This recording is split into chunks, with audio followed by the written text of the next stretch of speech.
Hello बच्चों। तो आज हम लोग इस वीडियो में डिस्कस करेंगे मोलैलिटी। ठीक है बच्चों, मेरा नाम कृष्णा कुमार है और इस साइंस पाठशाला यूट्यूब चैनल को आप लोग जरूर सब्सक्राइब कर देना। ठीक है बच्चों, तो हम लोग स्टार्ट करने जा रहे हैं मोलैलिटी। मोलैलिटी, ठीक है। इस मोलैलिटी को हम लोग डिनोट करते हैं, denoted by a small m. It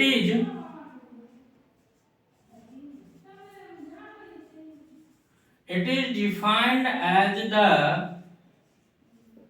number of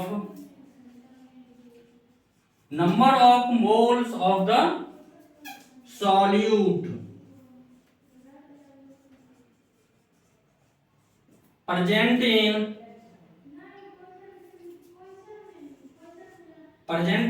1 kg of the solvent।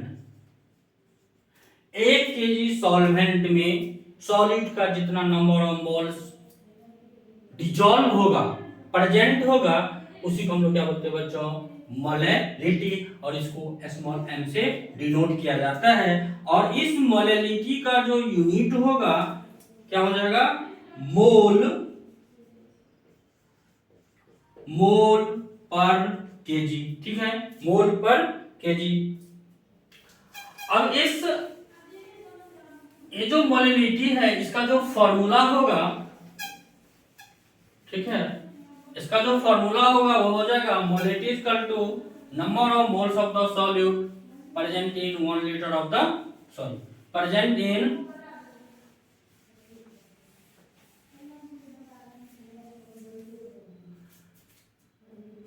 यहां पर मोलैलिटी इक्वल टू हो जाएगा number of moles solute upon mass of the solvent in K G. ठीक है बच्चों, ये है first number formula. Second number formula हम लोग अप्लाई तब करेंगे जब इस सॉल्यूट का अमाउंट क्या चीज में दिया होगा? ग्राम में। इस मोल्स की जगह क्या होगा? सॉल्यूट का मास क्या होगा बच्चों? ग्राम में होगा। तब हम लोग फॉर्मूला नंबर सेकंड अप्लाई करते हैं। तो हम लोग क्या हो जाएगा, यहां पर क्या लिख सकते हैं? मास ऑफ सॉल्यूट क्या चीज में? ग्राम में, upon molar mass of the solute, molar mass of the solute into mass of the solvent in K G. ठीक है बच्चों, हम लोग थर्ड नंबर फॉर्मूला तब अप्लाई करते हैं जब किसी सॉल्यूशन में मोल्स की जगह सॉल्यूट का अमाउंट क्या होगा? ग्राम में होगा। और इस सॉल्वेंट का जो केजी में दिया हुआ है उसके जगह पे क्या होगा? अगर उस सॉल्वेंट का अमाउंट ग्राम में दिया हुआ है तब हम लोग फॉर्मूला नंबर 3 यूज करेंगे। तो ये क्या है?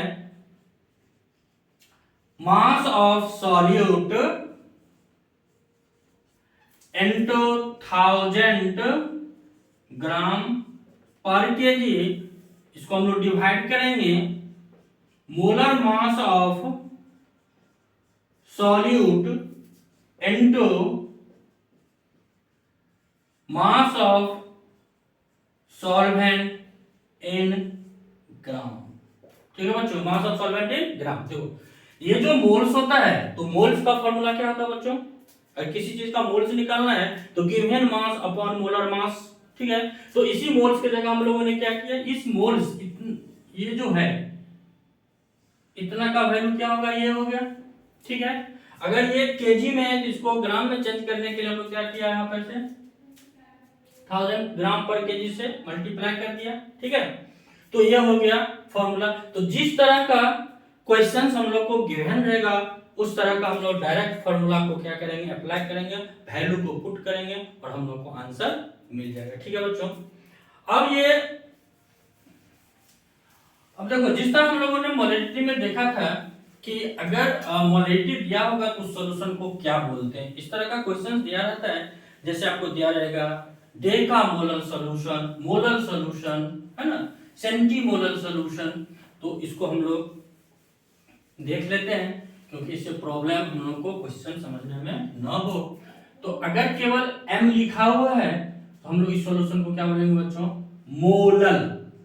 Molar solution.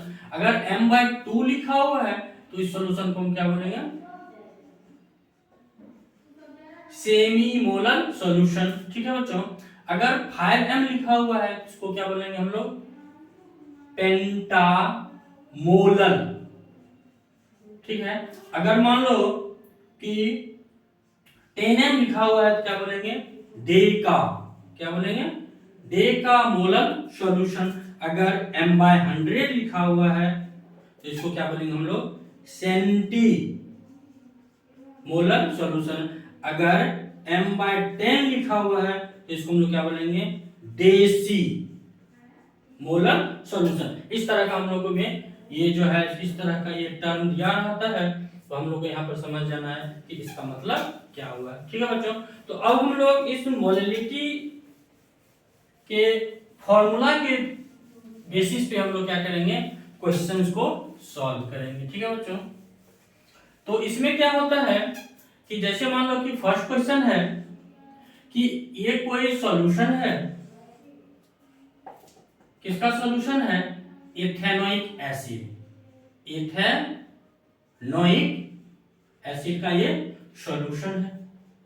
इस सॉल्यूशन में जो इथेनोइक एसिड है CH3COOH, इस सॉल्यूशन में जो इथेनोइक एसिड है उसका अमाउंट दिया हुआ है 2.5 ग्राम है, और इस सॉल्यूशन में जो सॉल्वेंट है वह बेंजीन है, इसका अमाउंट है 75 ग्राम। तो कहता है कि इस सॉल्यूशन का फाइंड आउट कीजिए, क्या, मोलैलिटी। क्या करना है, मोलैलिटी। तो हम लोग यहां पर क्या अप्लाई करेंगे, मोलैलिटी इक्वल टू क्या लिखेंगे बच्चों, mass of ethanoic acid in gram, कितना है बच्चों, 2.5 gram. Molar mass of ethanoic acid ये होता है 60 ग्राम पर मोल। सभी को हम लोग लिखते जाएंगे, ठीक है। अब यहां पर ये जो है, अभी हम लोग ने देखा है कि अगर किसी सॉल्यूशन में सॉल्वेंट का अमाउंट अगर ग्राम में गिवन है तो हम लोग फार्मूला नंबर 3 अप्लाई करेंगे। मींस कि यहां पर 1000 ग्राम पर केजी, और यहां पर क्या लिखेंगे हम लोग, मास ऑफ सॉल्वेंट इन ग्राम, कितना है, 75 ग्राम, ठीक है बच्चों।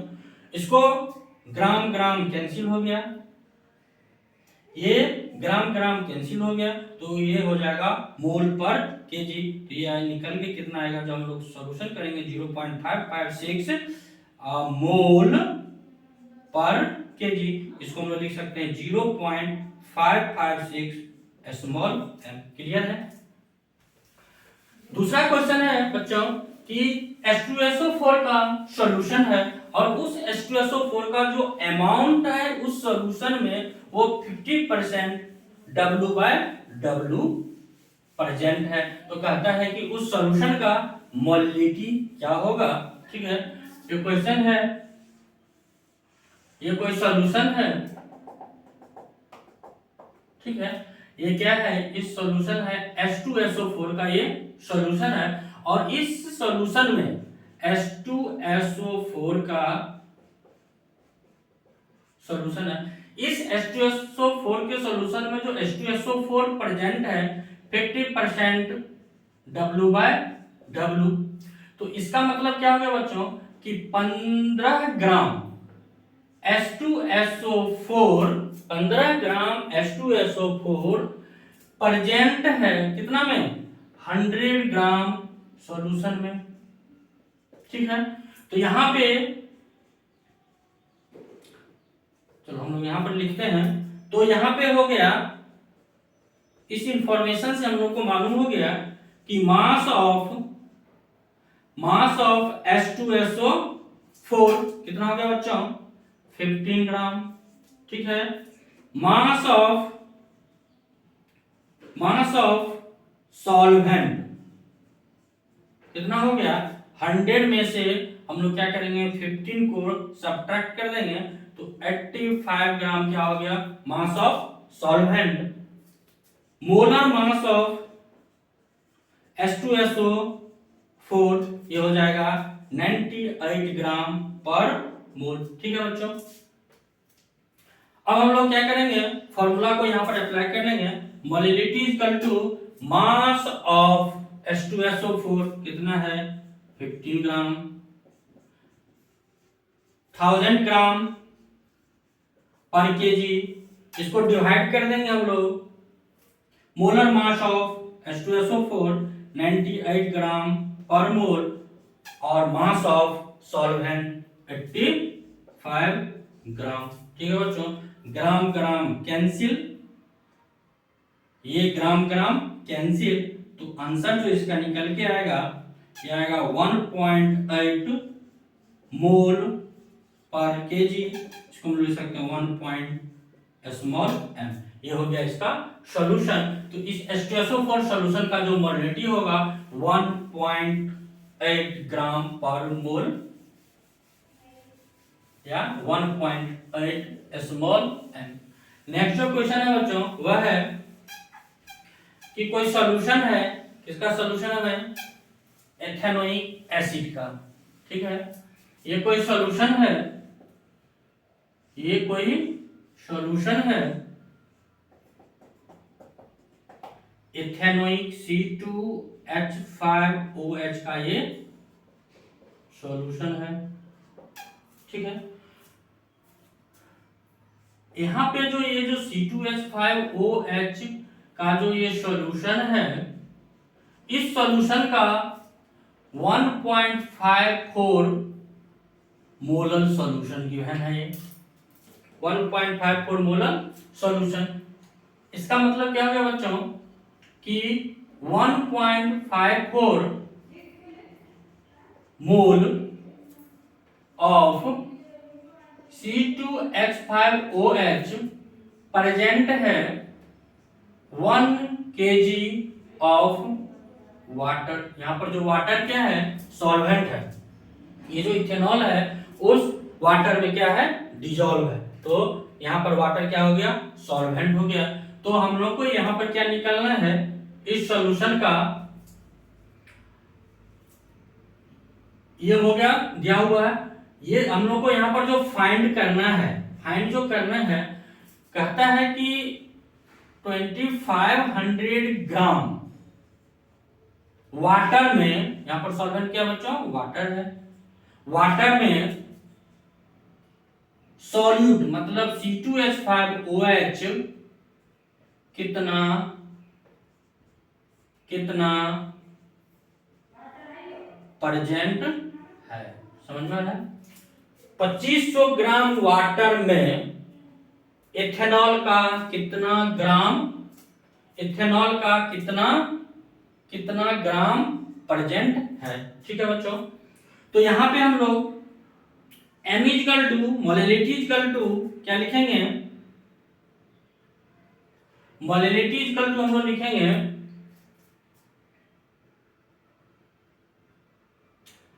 मास ऑफ, ये हम लोग को फाइंड करना है, मास ऑफ C2H5OH, ठीक है, इनटू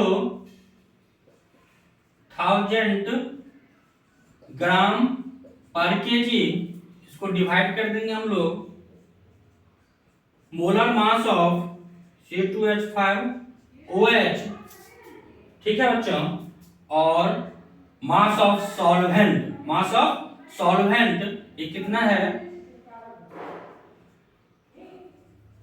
इतना ग्राम है। ठीक है, तो ये इक्वल टू हो जाएगा मास ऑफ C2H5OH, ये फाइंड आउट करना है। और ये कितना है 1.4 मोल पर केजी। ठीक है बच्चों, और इसका वैल्यू हम लोग कितना है ये तो हमको फाइंड आउट करना है। मास ऑफ C2H5OH ये हो जाएगा 1000 ग्राम पर केजी। समझ में आ रहा है बच्चों, क्लियर है। यहां पर मोलर मास ऑफ ये हो जाएगा 46 ग्राम पर मोल, और ये है 2500 ग्राम। ठीक है, तो हम लोग यहां से इसको कैलकुलेट कर लेंगे। ये क्या हो जाएगा, फाइंड आउट ये करना है mass of C2H5, mass of C2H5OH equal to हो जाएगा 1.54 मोल। यूनिट के साथ हम लोग यहाँ पर मेंशन करेंगे 1.54 मोल पर केजी। ठीक है, 40 इंटू 46 ग्राम पर मोल। ठीक है बच्चों, इंटू 2500 ग्राम, इसको डिवाइड करेंगे 1000 ग्राम पर केजी से।